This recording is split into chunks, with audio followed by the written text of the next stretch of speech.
You guys know about Wassails? For anyone that doesn't, it's basically sort of a very old school cider party, really. It happens in the coldest night of the year, sideways rain, miserable. It's outside, it's freezing cold, we all get wet and very drunk. Basically, the tradition is to pour cider around the roots of the oldest tree, dunk some toast in the cider and put it up in the tree for the robins. They are the guardians of the orchard. And you sort of sing a song and you say, happy, thank you very much, great crop this year, please can we have another one? And you make heaps of noise to scare off all the bad spirits. And everyone just gets a little bit merry. Sometimes people make the noise with pots and pans, sometimes it's shotguns.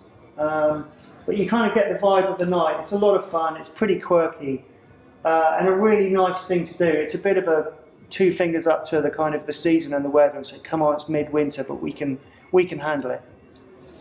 We've got a druid with a megaphone, that's always a winning combination.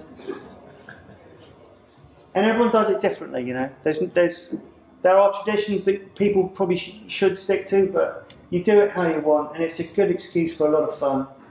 The one I went to this night, I mean, they were selling those for, I think it was £8. So everyone, rather than go back to the bar each time, you just buy one each, you know. And you can see they were loving it. So we've got the Royal Bath and West Show. Some of you may have been to that or heard of it. We think it's probably the oldest cider competition in the world.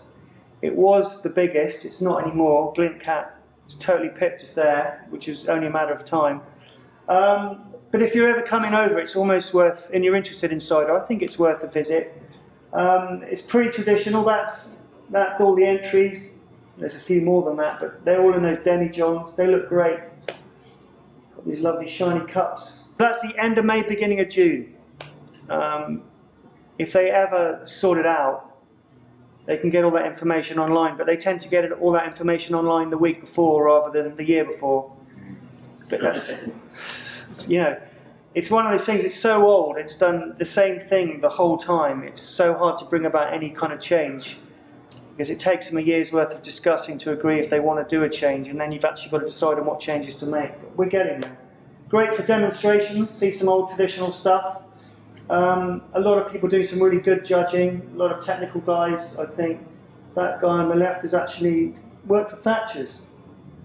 We've got Nick Bradshaw here. Nick is a real stalwart in the British cider industry, lovely guy. We always get some guest judges in. Classic British cider weather there. Inside the marquee there's a river flowing through it. Men in suits.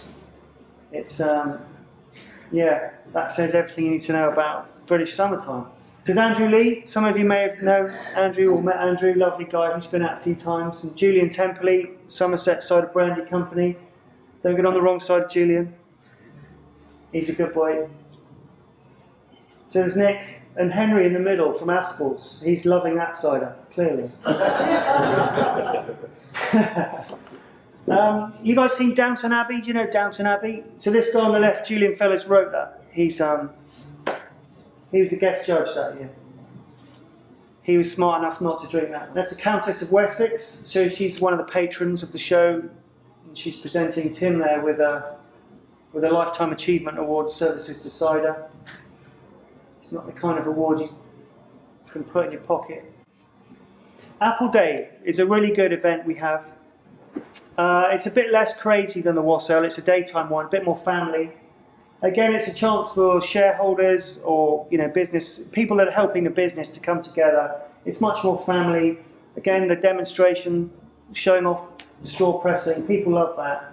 And again, the kids coming to life. I love to see that kind of stuff. Michael Evis, he's you guys know the Glastonbury Festival? Right, that's his festival, that's his farm. So Pete Brown, who I did World's Best Cider with, that's his wife Liz, and that's actually my little girl Flo a few years ago. And the giant pig. Yeah, thank you. That's all I've got to say about that. So any questions, anything anyone wants to talk about, let's do it.